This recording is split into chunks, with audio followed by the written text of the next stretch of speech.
ادب سے بات کروں گا حدود کے اندر، حضور کی نعت ہے سارے درود کے اندر۔ اور ادب یہ ہے کہ جہاں ان کا نام آ جائے وہی زباں پہ درود و سلام آ جائے۔ تو پھر مل کے پڑھ لیجئے صلی اللہ علیہ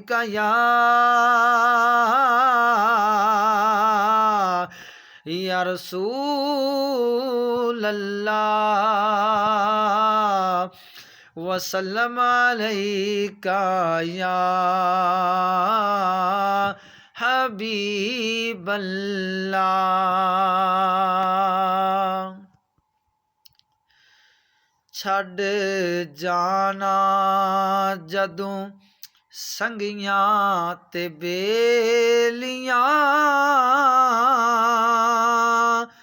مدینے والے کم آونے بھی چھڈ جانا جدوں سنگیاں تے بیلیاں،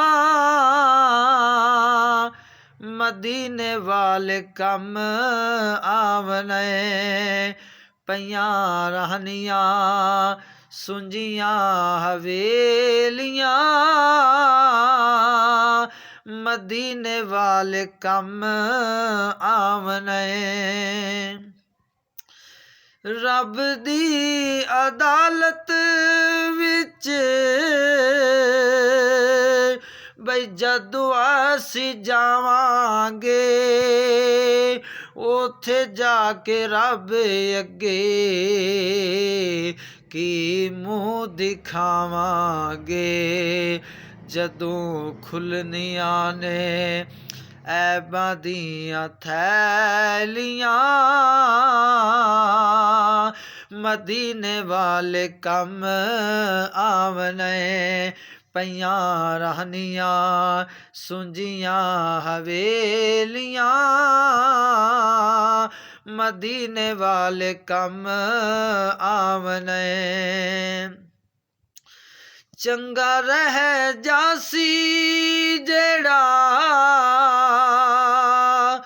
مدنی دا ہو جاوے گا، اوہ پاس ہو سی جیڑا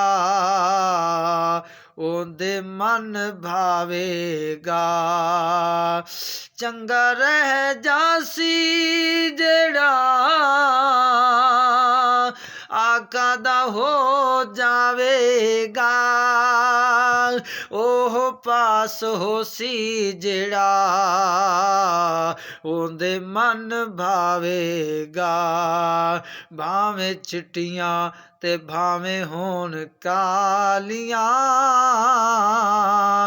مدینے والے کم آونے۔ بھاویں چٹیاں تے بھاویں ہون کالیاں،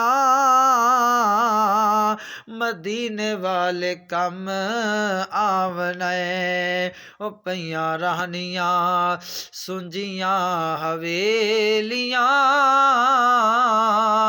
مدینے والے کم آونے۔ توجہ فرمائیے گا۔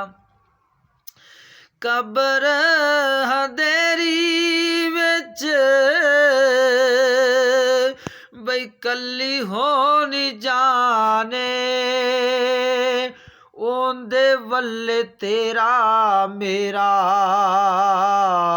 کوئی نہ دھیانے۔ قبر ہدیری وچ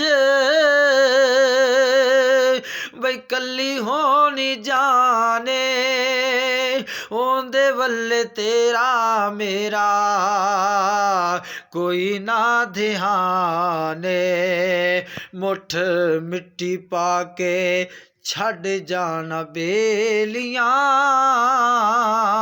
ਮਦੀਨੇ ਵਾਲੇ ਕੰਮ ਆਵਨੇ ਵੇ ਪਈਆਂ ਰਹਿਣੀਆਂ ਸੁੰਜੀਆਂ ਹਵੇਲੀਆਂ